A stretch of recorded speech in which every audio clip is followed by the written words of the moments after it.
చందమామ కథలకు స్వాగతం. ఈనాటి మన కథ ముక్తినిచ్చే భూస్వరంగం. మార్వారా రాజ్యంలోని జితారా అనే గ్రామమందు పూర్వం కూపా కుంభకారుడు అనే ఒక కుమ్మరి ఉండేవాడు.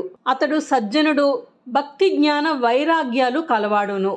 అతని భార్య కుంభకారునికి తగిన ఇల్లాలు, గుణవంతురాలు. ఇద్దరూ కష్టపడి సంసారం సాగించుకుంటూ పాండురంగస్వామిని, స్వామి భక్తులను శ్రద్ధతో సేవించుకుంటూ ఉండేవారు. వాళ్ళు రోజుకి ఒక్క కుండ చొప్పున తయారు చేయటం, నెల వరకు కూడబెట్టి నెల్లాళ్ల తర్వాత ఒకేసారి 30 కుండలు అమ్మివేసి అందులో 4వ వంతు విష్ణు భక్తులకు, సాధువులకు వినియోగిస్తూ తక్కినదే తమ భుక్తి కోసం ఖర్చు పెట్టుకోవటం ఇలా జరుగుతూ వచ్చింది. ఇలా చేస్తున్న కుంభకారుడికి జితరా గ్రామంలోనే కాక చుట్టుపక్కల సైతం ఫలానా కుంభకారుడు ధర్మాత్ముడు, హరిభక్తుడు, సాధుజన సేవాపరాయణుడు అని గొప్ప పేరు పడింది. అయితే ఆ ఊరి రాజుకి ఈ సంగతి తెలిసి అసూయ కలిగింది. ఆ అసూయతో కుమ్మరి వాళ్ళందరూ ఒక్కింటికి 10 కుండలు చొప్పున ప్రతి నెల పన్ను చెల్లించవలసిందని ఆజ్ఞాపించాడు. జరుగుబాటు ఉన్న తక్కిన కుమ్మరి వాళ్ళంతా రాజు విధించిన ప్రకారం పన్ను చెల్లిస్తూ వచ్చారు. కానీ కూపా కుంభకారుడు మట్టుకు చెల్లించుకోలేక దివాణంలోకి పరిగెత్తిపోయి గోల పెట్టాడు. రాజు అతని మాటలు విని, నీవేమిటయ్యా, దానాధర్మాలు చేసి లోకంలో గొప్ప కీర్తి ఆర్జించావు?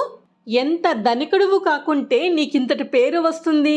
నీ వంటి శ్రీమంతుడికి స్వల్పమైన ఈ పన్ను చెల్లించటం అనేది ఏ పాటి అంటూ వికటంగా జవాబు చెప్పాడు. కుంభకారుడు ఎంత బతిమాలుకున్నా నిర్దయుడైన రాజు వినిపించుకోలేదు. చేసేదేముంది? కుంభకారుడు బయలుదేరి వచ్చేశాడు.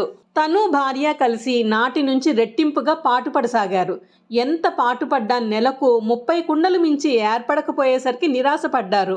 కానీ ఒక రోజున ఆమె ఆవం పేర్చి కాల్చి చల్లార్చి తీసేసరికల్లా ఆశ్చర్యం కొలిపే 40 కుండలు కనిపించాయి.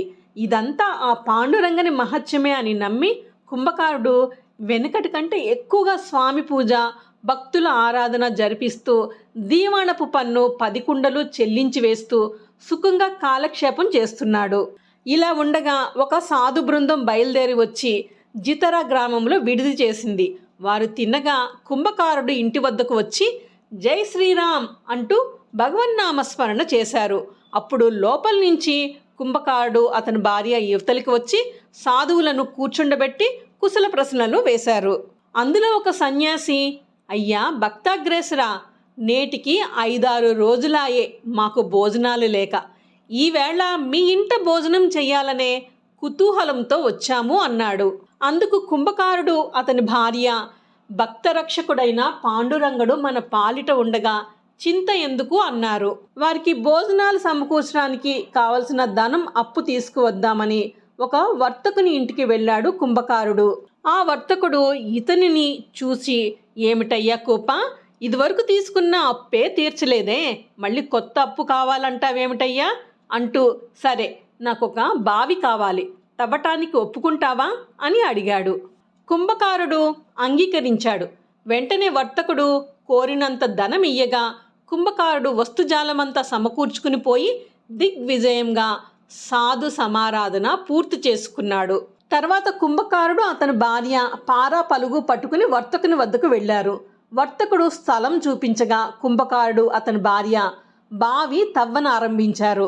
ఇలా వారు 2 రోజులు తవ్వి 3వ నాడు కూడా తవ్వబోయేసరికి శ్రీహరి కృపా విశేషం వల్ల లోపల నుండి మహోజ్వలంగా నీటి బుగ్గ ఒకటి ప్రవహించసాగింది. వర్తకుడు, అక్కడ ఉన్న అందరూ ఆశ్చర్యంతో ఆ సమీపానికి పోయి చూస్తూ ఉండగా కూపా కుంభకారుడు అడుగులు పెట్టిన చోట హఠాత్తుగా భూమి కుంగి అతడు ఆ స్వరంగంలో పడిపోయాడు. భర్త పడిపోవటం చూసి అతని భార్య కూడా స్వరంగంలో పడిపోదామని వెళుతూ ఉండగా ఆమెను పట్టి వెనక్కు లాగారు. అంతలో అశరీరవాణి, అమ్మా, నీ భర్త మృతి పొందలేదు. అయితే 1 సంవత్సరం కాలం పాటు మాత్రం అతను అక్కడి నుండి రాలేడు. సంవత్సరము అయిన వెంటనే తనంత తానే వచ్చేస్తాడు. అప్పుడు నీవు అతను కలిసి లోకంలో భక్తి భావాన్ని ఉజ్జీవవింపజేయాలి. కనుక తొందరపడకు. ఈ మాటలకు ఆమె వడబడి ఇంటికి వెళ్ళి నాటి నుంచి శ్రీహరిని ధ్యానిస్తూ కాలక్షేపం చేయసాగింది. అన్నట్టుగానే సంవత్సర కాలము పూర్తయింది. కాగానే ఎక్కడైతే కూపా కుంభకారుడు బావి ఒడ్డున నిలబడి భూస్వరంగమందు కూరుకుపోయాడో ఆ చోట రోజు రాత్రి వేళల శ్రీహరి కథా సంకీర్తనం, గజ్జెల మోతలు, మధురమైన శ్రావ్య ధ్వనులు, మేళ తాళాదులు, మనోహరమైన చప్పట్లు, ఈ సందడి అంతా వినబడజొచ్చింది. ఇది చూసి ప్రజలంతా విస్మయం పొందారు. ఈ సంగతి ఆ నోటా ప్రాకి రాజు చెవిన పడింది. ఇదేమిటి చిత్రం అని తలిచి ఆ రాజు తను దగ్గరగానే ఉండి బావి తవ్విస్తూ పైమన్ను జాగ్రత్తగా తోడిస్తూ పారబోయించి చూస్తే అక్కడ బంగారు తూగుటుయ్యాలలో శంఖ చక్రాదులతో కౌస్తభాది భూషణాలతో వెలిగిపోయే ఆ స్వామి స్వరూపం సాక్షాత్కరించింది. ఆ స్వరూపానికి ఎదురుగా కూపా కుంభకారుడు తన్మయుడై హరినామ సంకీర్తనం చేయటం కూడా కానవచ్చింది. అప్పుడు రాజు మహాత్ముడైన కుంభకారుణ్ణి బయటికి తీయించి పౌరులందరికీ చూపగా వారందరూ గబగబా వచ్చి ఆయన పాదాలకు నమస్కరించారు. బావి తవ్వమని ఆజ్ఞాపించిన వర్తకుడు, సుంకం విధించిన రాజు వచ్చి క్షమించమని అతన్ని వేడుకున్నారు. అప్పుడు కుంభకారుడు వారినిద్దరినీ లేవనెత్తి, అయ్యా, మీ కరుణ వల్లనే కదా నేను ఈ సంవత్సర కాలం పాటు అవిచ్ఛిన్నంగా శ్రీహరిని సేవించుకోవటానికి వీలు కలిగింది.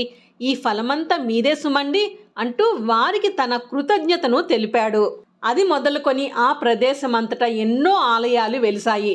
ప్రజలలో భక్తిభావం పెరిగింది. భాగవతులకు సమస్తమైన ఉపచారాలు జరుగుతూ వచ్చాయి. ఇప్పటికీ కూపా కుంభకారుడు హరి ప్రసన్నత వల్ల ఆర్జించిన ఆ కూపం ఆ ఊరిలో పాండురంగ క్షేత్రమందు ఉన్నది. భక్తులు దానిని దర్శించిన తర్వాతనే స్వామిని దర్శిస్తారు.